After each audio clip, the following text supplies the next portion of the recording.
বাংলাদেশ ব্যাংকের যে রিজার্ভের সংখ্যা দেখেন, এখন প্রায় গ্রোস রিজার্ভস ২৬ বিলিয়নের উপরে উঠে গেছে। ডলারের দাম অতিমাত্রায় পড়ে যাওয়ার আশঙ্কায় বাংলাদেশ ব্যাংক এখন ডলার কিনছে। সদিচ্ছা ছাড়া সংস্কার হয় না, কিন্তু সদিচ্ছা থাকলেই যে সংস্কার হবে এটার কোনো গ্যারেন্টি নাই। ব্যবসায়ী গোষ্ঠী, সিটিজেন্স গ্রুপ, ব্যুরোক্রেসি আর ক্যাবিনেট, যে কোনো সংস্কারে এই চারটাকে যদি আপনি এক জায়গায় না আনতে পারেন, তাহলে কিন্তু সদিচ্ছা যতই থাকুক না কেন ডেলিভারিটা হবে না। ন্যাশনাল ইউনিভার্সিটির যে স্টুডেন্টগুলো, বেকারত্বের হার কিন্তু তাদের মধ্যেই সবচেয়ে বেশি। বর্তমানে অর্থনীতির অবস্থানকে আপনি দুই ভাগে ভাগ করতে পারেন। একটা হলো সামষ্টিক স্থিতিশীলতা, যেটা ৫ই আগস্টের আগে কয়েক বছর ধরেই একটা সংকটের মধ্যে ছিল। সেখানে আমরা বর্তমানে কোন অবস্থায় আছি। আর দ্বিতীয় হলো যে অর্থনীতির কর্মচাঞ্চল্য, সেটা কোন দিকে যাচ্ছে। স্থিতিশীলতার দিক থেকে এই ধরেন সেপ্টেম্বর মাস, এখন গত জুলাই, আগস্ট, সেপ্টেম্বরের তুলনায়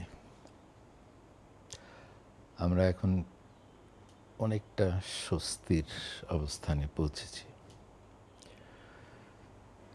সেটা মানে মূল্যস্ফীতির সূচকে দেখেন, এখনও মূল্যস্ফীতি উচ্চ পর্যায়ে আছে, এতে কোনো সন্দেহ নাই। তবে আগে যেরকম ছিল যে প্রতি মাসেই বাড়ত, এখন দেখা যাচ্ছে মোটামুটি নিম্নগামী। মানে বেশ কয়েক মাস ধরেই খাদ্য এবং খাদ্য বহির্ভূত মূল্যস্ফীতি দুটোই কমার দিকে, যদিও টার্গেটের তুলনায় এখনো অনেক উপরে আছে।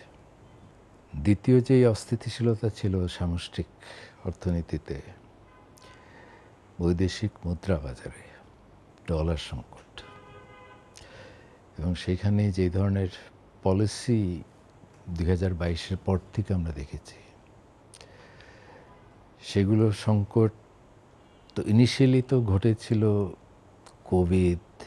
কোভিডের পরে আন্তর্জাতিক বাজারে মূল্যবৃদ্ধি, তারপরে ইউক্রেনের যুদ্ধ, এরপরে আন্তর্জাতিক বাজারে আরেক দফায় আমরা যে সমস্ত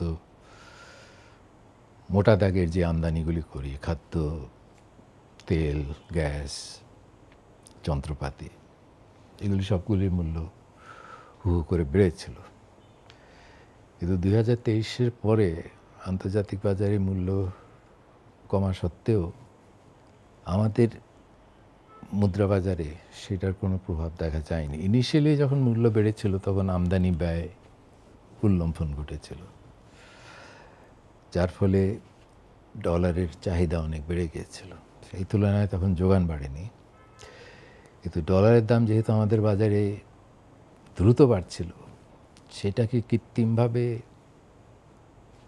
চেপে রাখার জন্য যেই নীতিগুলো তখন নেওয়া হয়েছিল, এগুলো সংকটটাকে আরও বাড়িয়ে দিয়েছিল।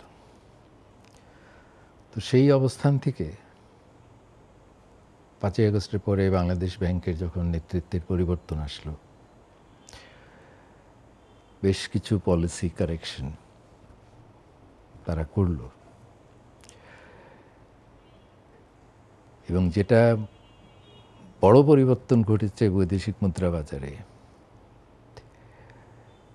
সেটা হলো রেমিটেন্সের মাধ্যমে যে ডলারটা আসতো, সেটা একটা স্পাইক আপনার সেপ্টেম্বরের পর থেকেই দেখা গেল যে রেমিটেন্স ফর্মাল চ্যানেলে আসার অ্যামাউন্টটা অনেক বেড়ে গেছে, এবং বেড়ার প্রধান কারণ ছিল অর্থ পাচার বন্ধ হয়ে যাওয়া। এবং অর্থ পাচার বন্ধ হওয়ার মেইন কারণ ছিল যারা মোটা অঙ্কের অর্থ পাচার করতে নিয়মিতভাবে, তারা ক্ষমতাচ্যুত হয়েছেন। এইটার এখন পর্যন্ত সেই যে বেড়েছিল রেমিটেন্সের প্রবাহ, সেটা কিন্তু এখনও বজায় আছে, যার ফলে ডলার বাজারের যোগান বেড়েছে, চাহিদা দুর্বলতা কিন্তু রয়ে গেছে। কিন্তু সেটা দুটো মিলেই, যে যোগান বৃদ্ধি, দুর্বল চাহিদা, দুটো মিলেই ডলারের মূল্যের ক্ষেত্রে স্থিতিশীলতা এনেছে।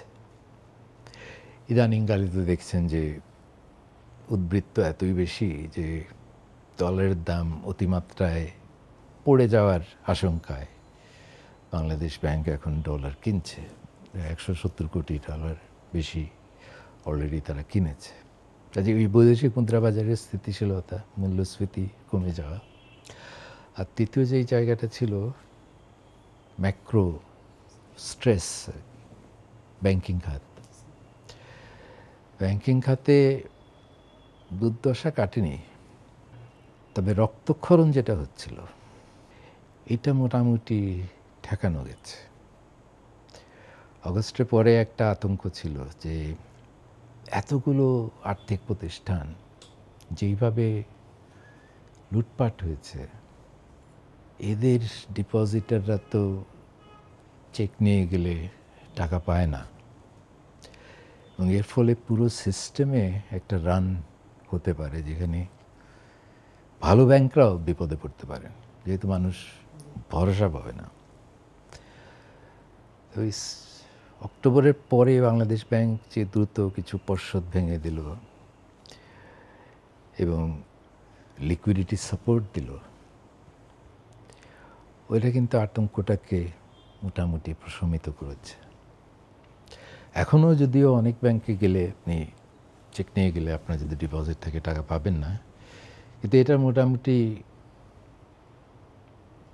একটা এক্সপেকটেশন তৈরি হয়েছে যে বাংলাদেশ ব্যাংক তো কাজ করছে, ধৈর্য ধরলে হয়তো পরে টাকাটা পাওয়া যেতে পারে, কিন্তু ওই আতঙ্কটা কেটে গেছে। আর রক্তক্ষরণে যেটা প্রধান সূত্র ছিল খেলাপি ঋণ,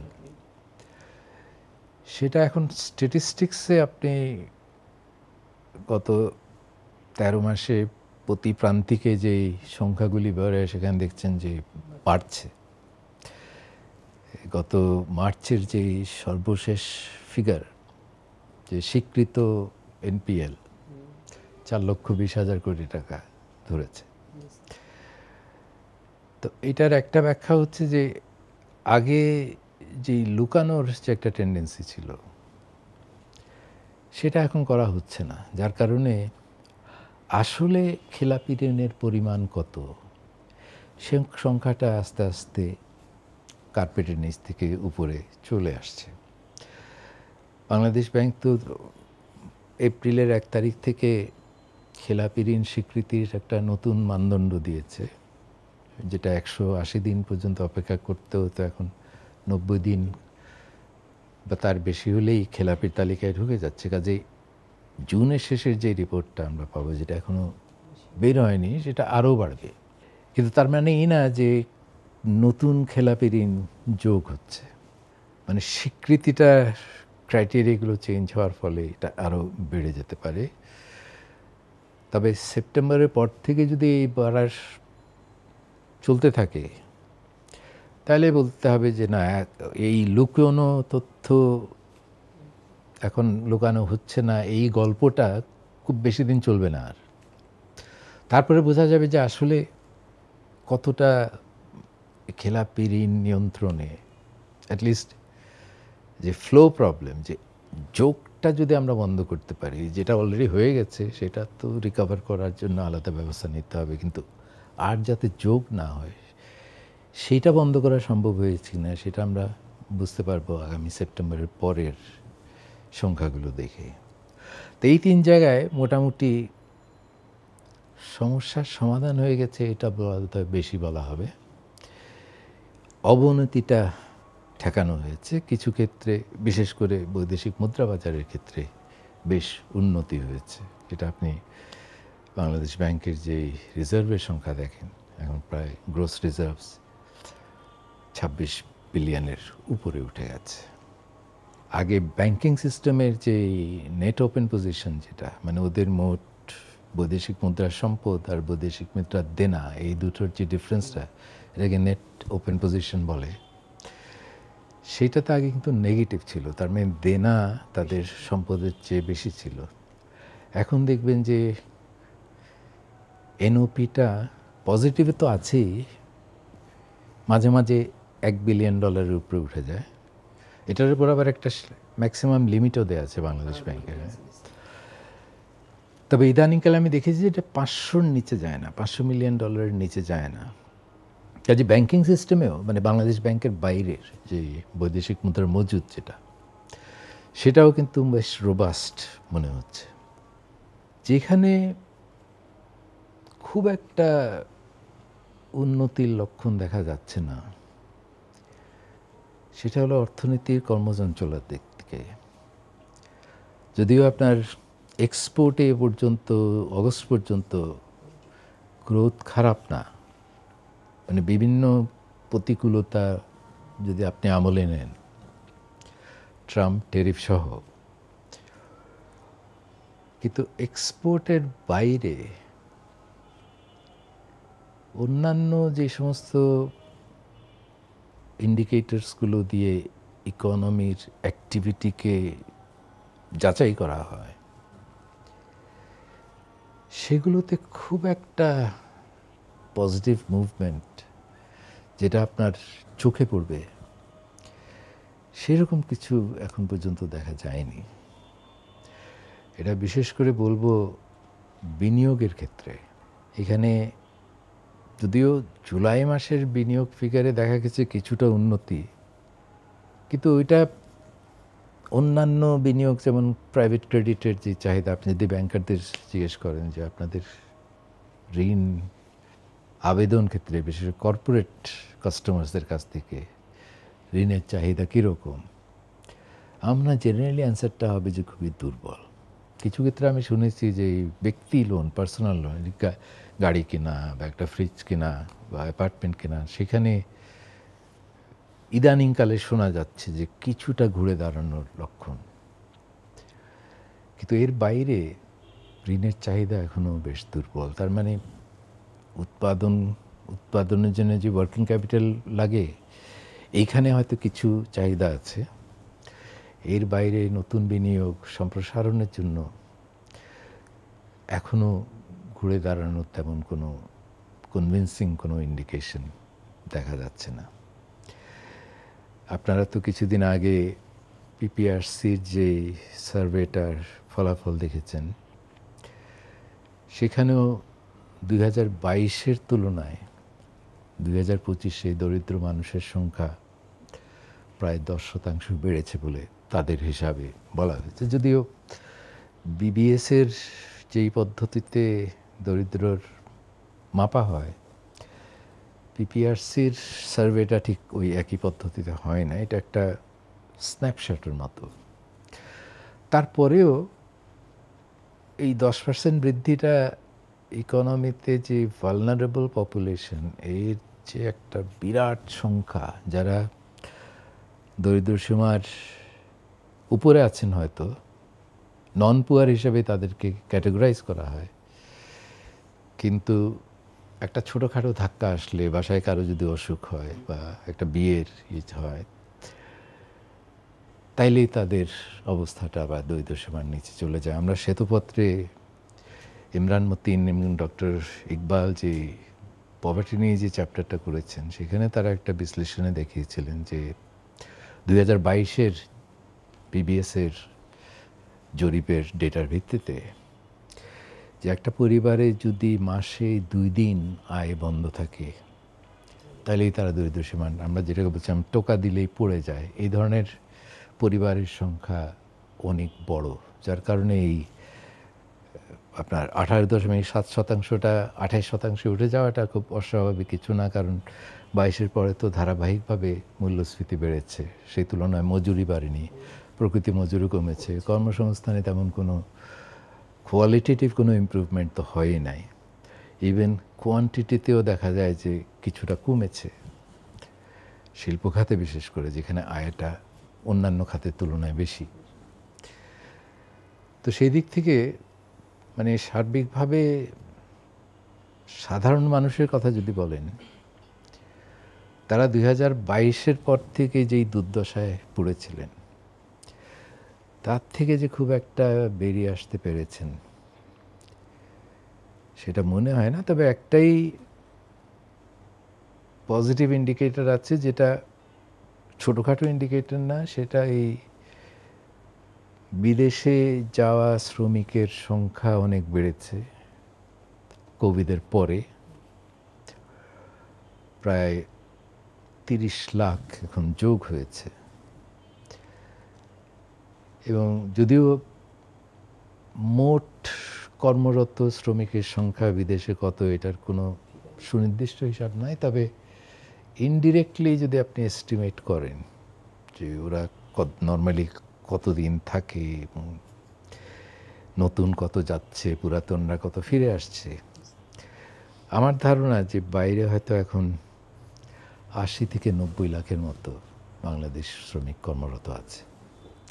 তো সেখান থেকে আমরা যেমন গত অর্থ বছরে $30 বিলিয়ন রেমিটেন্স পেয়েছি, এইটা তো আর ধনীদের অ্যাকাউন্টে যায় নাই, মানে কিছু আছে, কিন্তু বেশিরভাগই নিম্ন আয়ের এবং মধ্যবিত্তদের। এটা আবার হতদরিদ্রদের ক্ষেত্রেও কিন্তু এর রেমিটেন্সের সূত্র, আয়ের সূত্রটা অনেক কম। তো ওইখানে একটা, যেহেতু এগুলো গ্রাম ভিত্তিক বা উপজেলা ভিত্তিক, সেখানে এই যে রেমিটেন্সের টাকাটা আসছে, সেটা ওই অর্থনীতিকে অ্যাটলিস্ট একেবারে ধসে পড়া ইয়ে থেকে ঠেকিয়েছে। আরেকটা জায়গায় যেখানে কিছু পজিটিভ ইন্ডিকেশনস আছে, সেটা হলো যে গত অগস্টের বন্যার পরে কৃষিখাতে তেমন বড় ধরনের কোনো প্রাকৃতিক দুর্যোগ হয় নাই। এবং আমরা তো অগস্টের 5-এর পরে রাজপথের স্থিতিশীলতা তো খুব একটা দেখি নাই। বিভিন্ন ধরনের সংখ্যা আছে যে অগস্টের 5 পরে এই পর্যন্ত 200-র বেশি আন্দোলন হয়েছে। ওইটা তো শহর কেন্দ্রিক, ওইটার প্রভাব আবার কৃষিতে কিন্তু খুব একটা পড়ে না। যদিও কৃষিতে যারা শহরে মাল পাঠান, সেইখানে কিন্তু তাদের উপর একটা ইম্প্যাক্ট আসে, ওখানে কিছু সাপ্লাই চেনে কিছু ডিসরাপশন হয়। কিন্তু শস্যর ক্ষেত্রে এবং ওই যে মৎস্য প্রাণী সম্পদের ক্ষেত্রে উৎপাদনে নর্মাল যে প্রবৃদ্ধি হয়, সেই ধরনের প্রবৃদ্ধি হয়েছে বলে ধারণা করা যেতে পারে। মানে সেখানে বড় ধরনের কোনো আঘাত আসেনি। কিন্তু সেটা তো আপনি যেখানে আছেন সেটাকে ধরে রাখতেই হেল্প করে, ওখান থেকে বেরিয়ে আনার জন্য এগুলো যথেষ্ট না। 3টা জায়গায় আমাদের মানে ইকোনমির এক্সপানশনের ক্ষেত্রে বড় বড় সমস্যা আছে।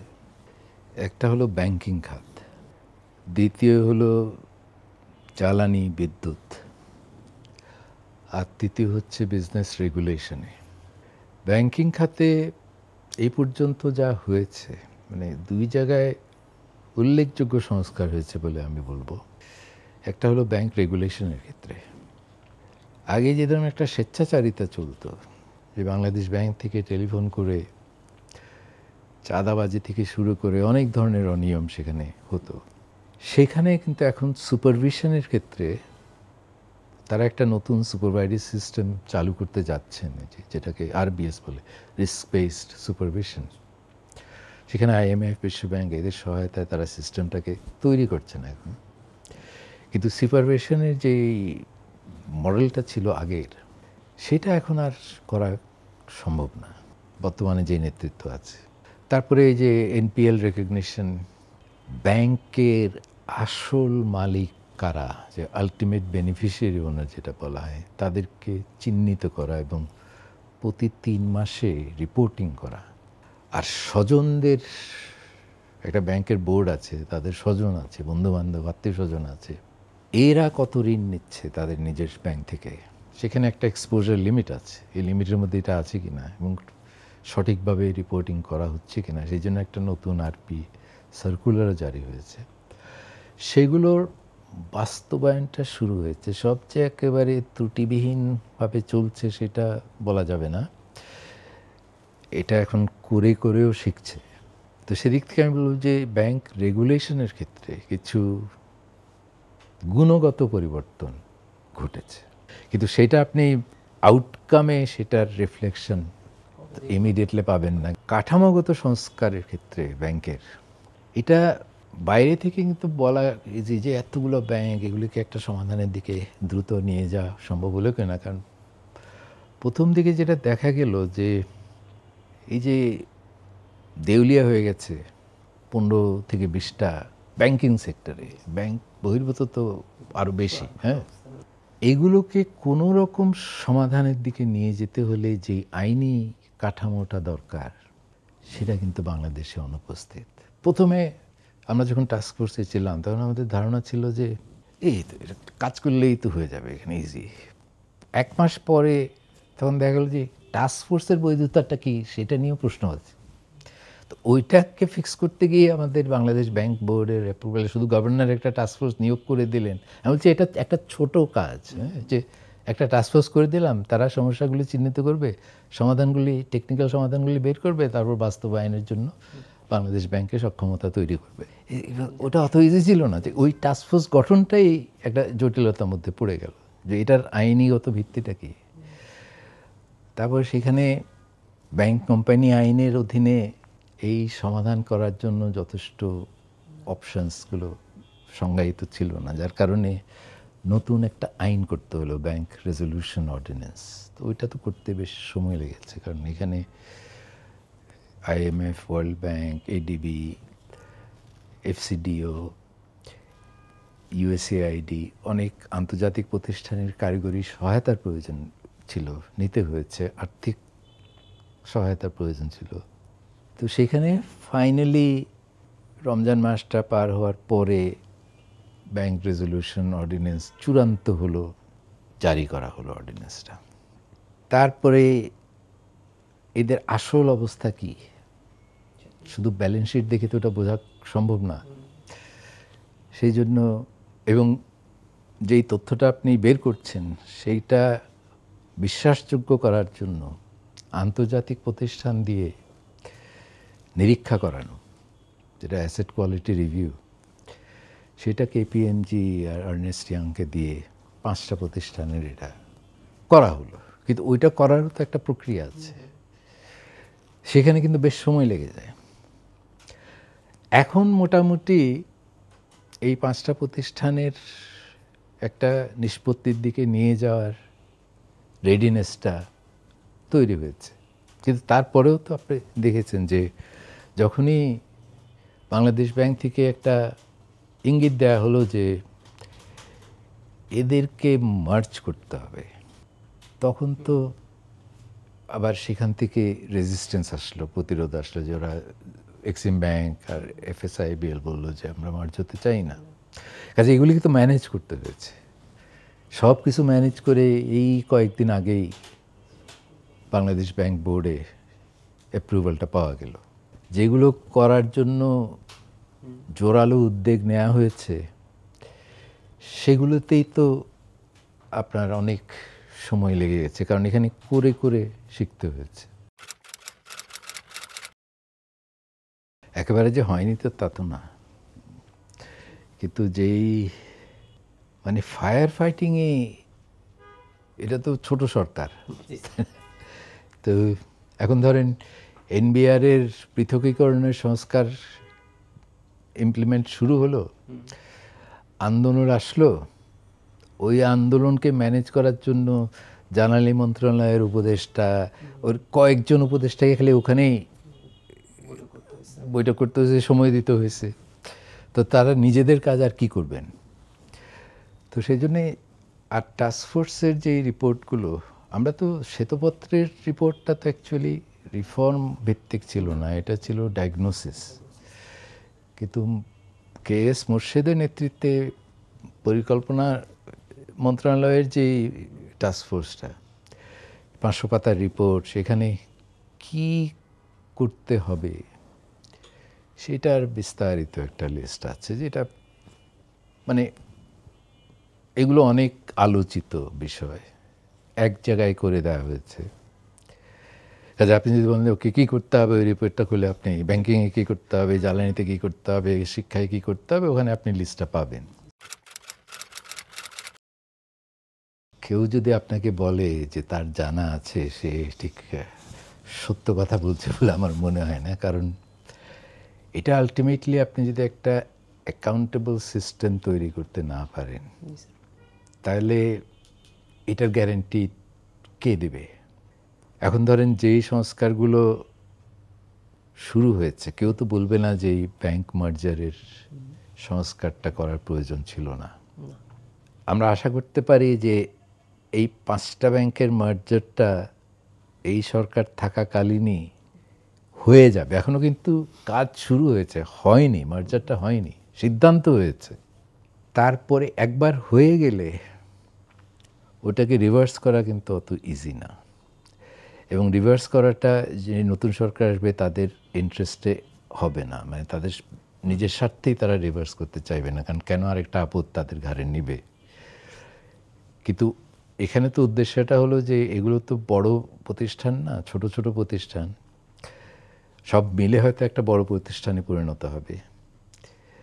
কিন্তু এইগুলোর মাধ্যমে আমরা একটা নজির স্থাপন করে গেলাম, যাতে আগামীতে অন্যান্য প্রতিষ্ঠানগুলোর সমাধান খুঁজে বের করতে হলে চাকাটাকে পুনরাবিষ্কার করতে হবে না।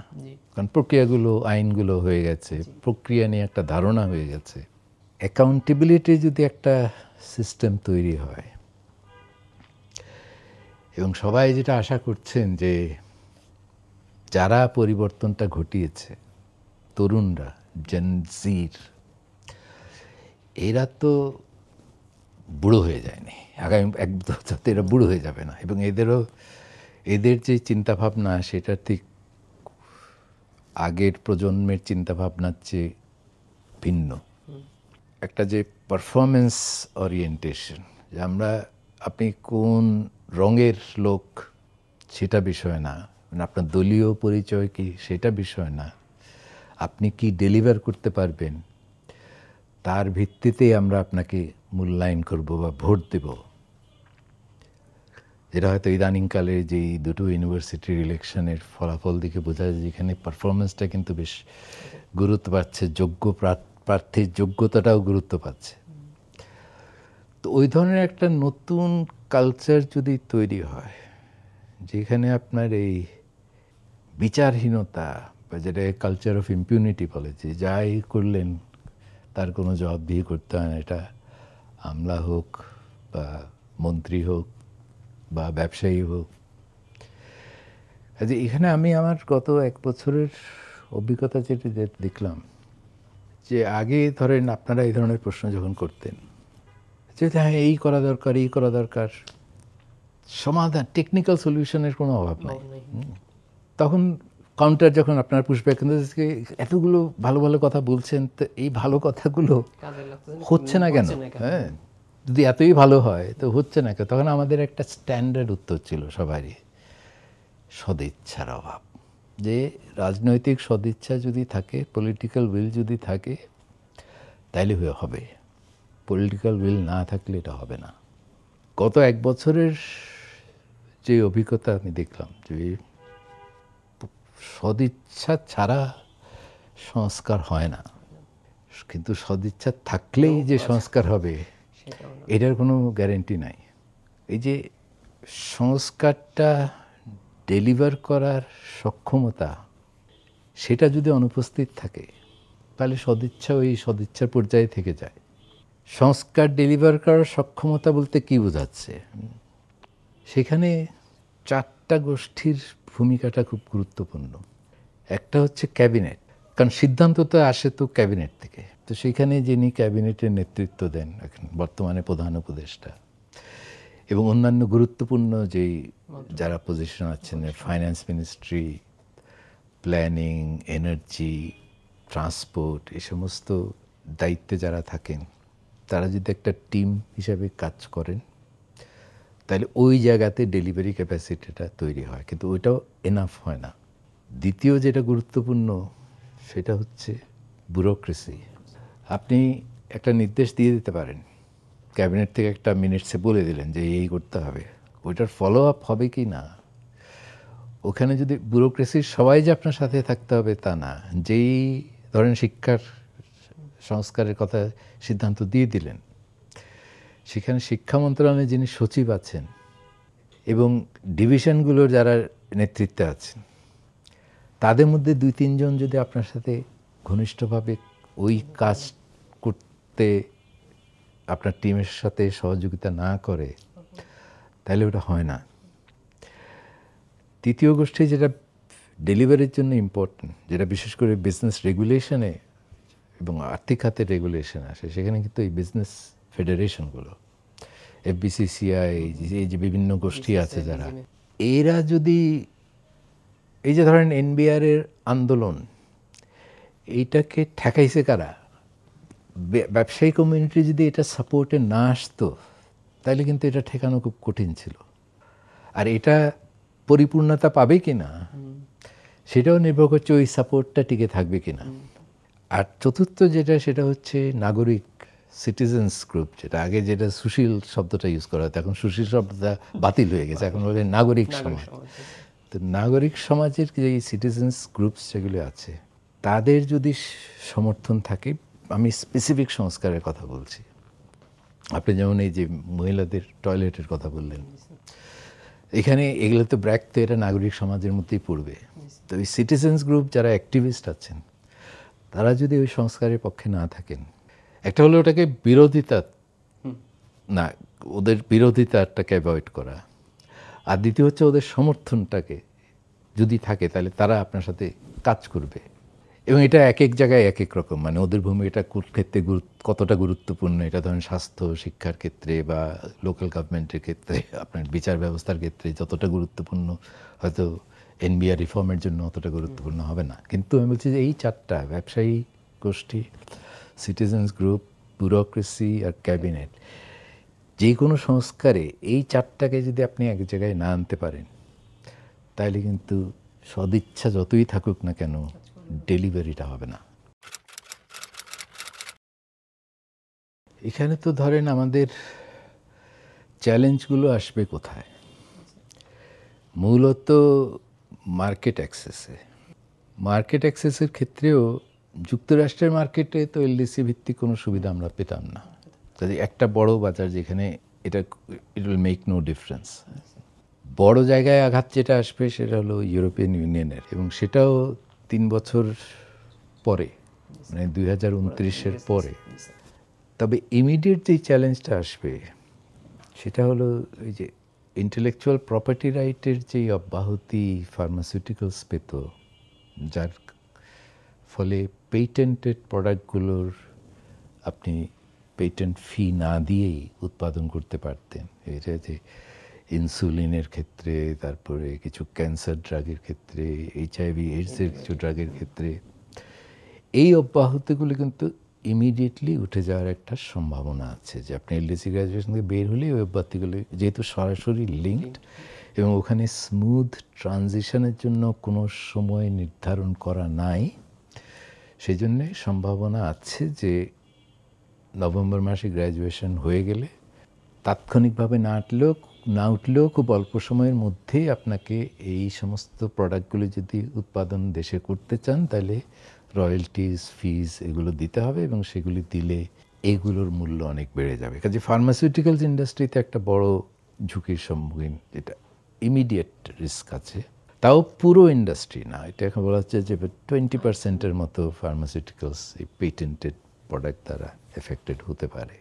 এছাড়া অন্যান্য ক্ষেত্রে কিন্তু ঝুঁকিগুলো ইমিডিয়েট না। ফাইন্যান্সিংয়ের ক্ষেত্রে যেই ঝুঁকির কথা বলা হয় সেগুলোর সংখ্যা কিন্তু খুব বড় না, কারণ এলডিসি ভিত্তিক বিশ্বব্যাংক, এডিবি, এআইআইবি, জাইকা, এদের ঋণের যেই শর্তগুলো বা সুদের হার, মেয়াদ, এগুলো কিন্তু এলডিসি ভিত্তিক না। এগুলি ওয়ার্ল্ড ব্যাংকের যে ইনকাম ক্লাসিফিকেশন আছে, লো, আপার, হাই ইনকাম, এর ভিত্তিতে এগুলো নির্ধারিত হয়।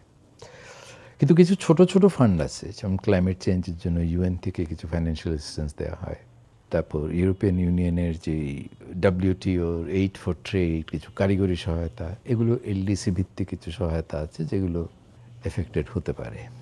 ইউরোপিয়ান ইউনিয়নে মার্কেট অ্যাক্সেসের যে ডিউটি ফ্রি সুবিধাটা উঠে যাবে 2029-এর পরে, সেইটাকে মোকাবেলার জন্য আপনার একটা তো অপশান হলো বিকল্প পথ, যার মাধ্যমে ওই সুবিধাগুলো টিকে থাকবে, সেই পথ চাওয়া, যেমন বাণিজ্য চুক্তি বা জিএসপি প্লাসের কথা বলা হয়, কিন্তু সেখানে আবার কিছু টেকনিক্যাল ইস্যুস আছে যেগুলো গার্মেন্ট এটার জন্য এলিজিবল হবে কি না, কারণ আমাদের গার্মেন্ট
আপনার টেরিফ পলিসিতে শুল্ক কমানোর প্রয়োজন দেখা দেবে।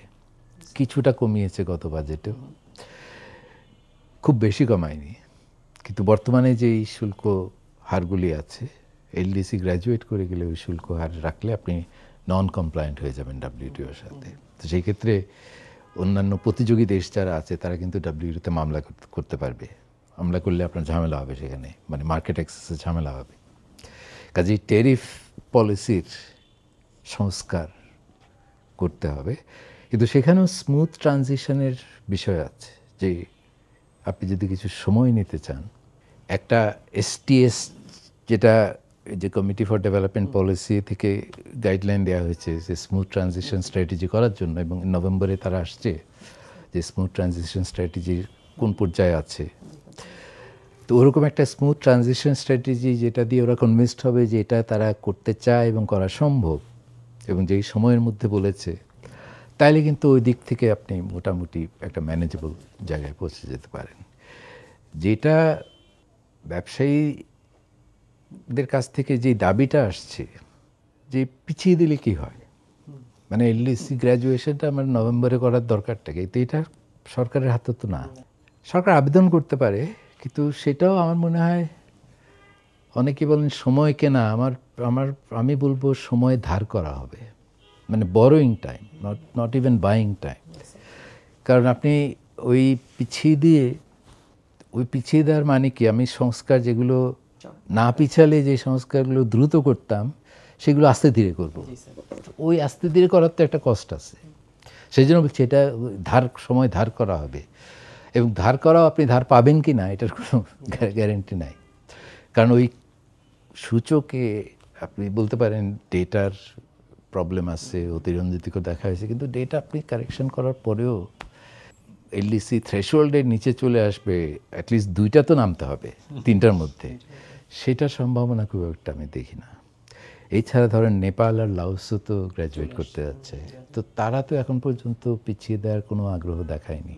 তো নেপালেও তো একটা বড় পলিটিক্যাল টার্মোইল ঘুরে গেছে, তো এখন বলা হচ্ছে আমরা জুলাইতে যে অস্থিরতা, ডিসরাপশন হয়েছে, সাপ্লাই চেইন ব্যাহত হয়েছে, তারপরে রাজপথ অস্থিতিশীলতা, তো এগুলোর পরেও তো আপনার এক্সপোর্ট 8-10% গ্রো করছে, রেমিটেন্স 26% গ্রো করছে, কৃষিতে উৎপাদন নর্মাল পর্যায়ে আছে, কাজে আপনার তো কিছু একটা অর্থনীতি ঘটতে হবে। সেই জন্য ওই দিকে মানে ডেফারমেন্টের যে এই প্রস্তাবটা আছে, এটা খুব একটা মানে এখান থেকে পজিটিভ রেসপন্স পাওয়া যাবে বলে মনে হয় না।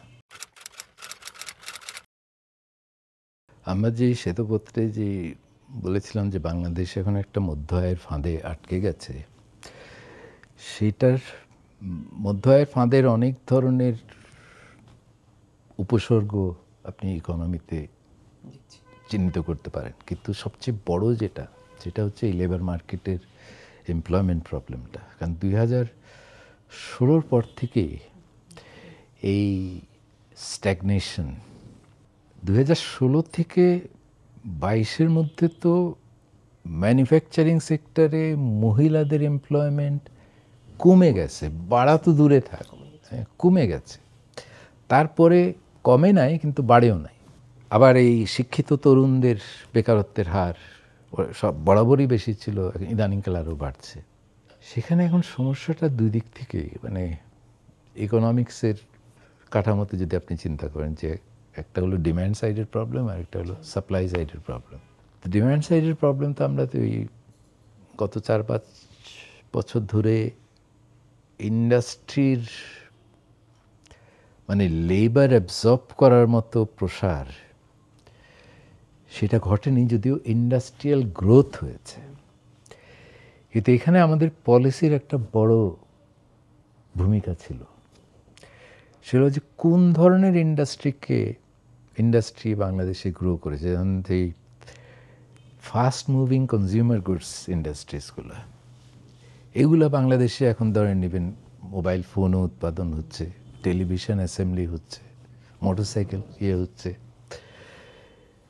এগুলো কেমনে হলো, এবং এগুলো হওয়া সত্ত্বেও কর্মসংস্থান বাড়ল না কেন?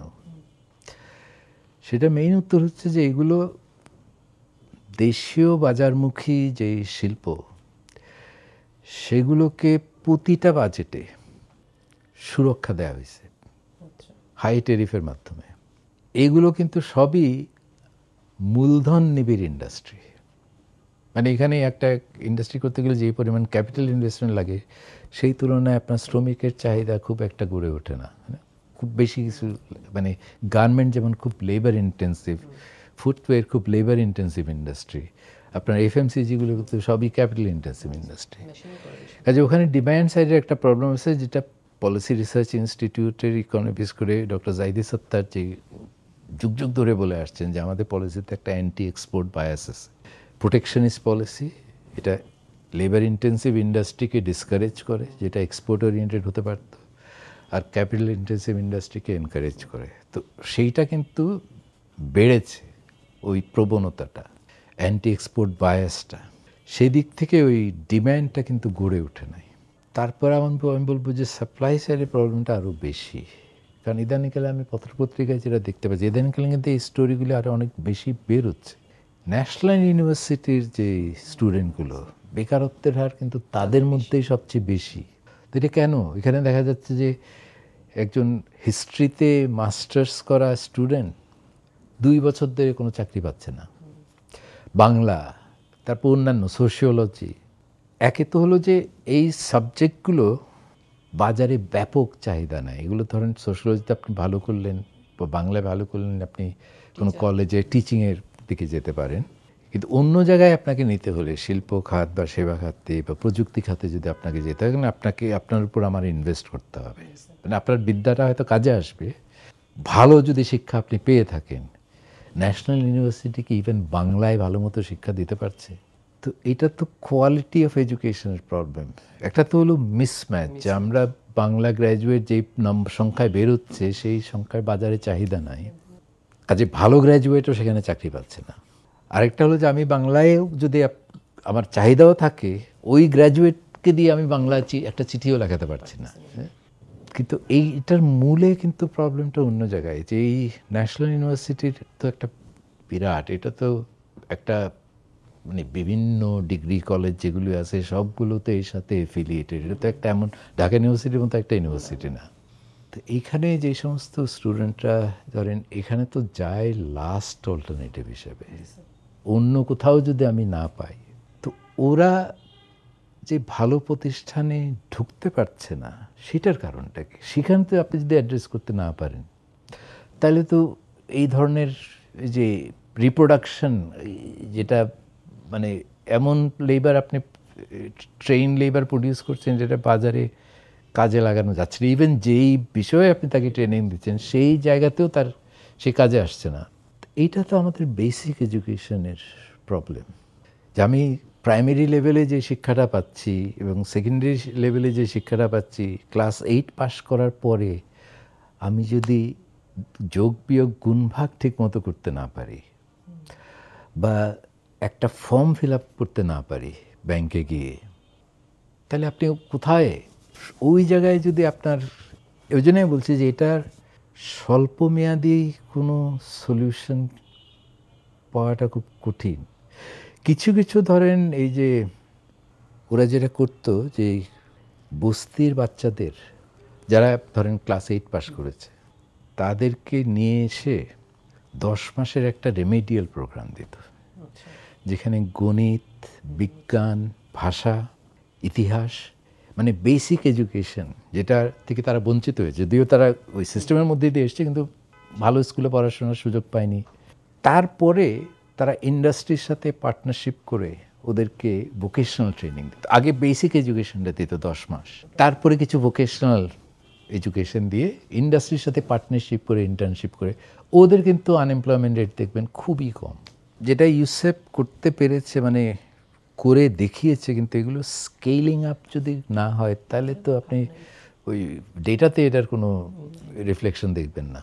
তো ওই ধরনের সমাধান যেগুলো মানে এখন, কারণ দুই ধরনের সমস্যা তো আছে। একটা হলো যারা অলরেডি সিস্টেম থেকে বেরিয়ে গেছে তারা কি করবে, এটা তো অল্প না, এটা তো 4-5 কোটি এখানে। হ্যাঁ, আরেকটা হচ্ছে নতুন যাতে এখানে যোগ না হয় সেজন্য আমার বেসিক এডুকেশনকে ঠিক করা। কাজেই শিক্ষা খাতের গুণগত মান বৃদ্ধি আর যারা অলরেডি বেরিয়ে গেছেন তাদের একটা ব্যবস্থা করা। একটা তো হচ্ছে যেটা বিদেশি মাইগ্রেশনের মাধ্যমে, যেমন ধরেন এই সরকার যেটা ট্রাই করতেছে যে জাপানে 1 লাখ শ্রমিকের কর্মসংস্থানের জন্য যে ট্রেনিং দেওয়া দরকার, ভাষা শেখানো, সেগুলি তো ওই ধরনের কিছু উদ্যোগ নিতে হবে এক্সিস্টিং যারা স্টক আছে সেটার অ্যাড্রেস করার জন্য। কিন্তু আপনি একেবারে ফাস্ট ট্র্যাক কোনো সলিউশন এখানে পাওয়াটা খুব কঠিন।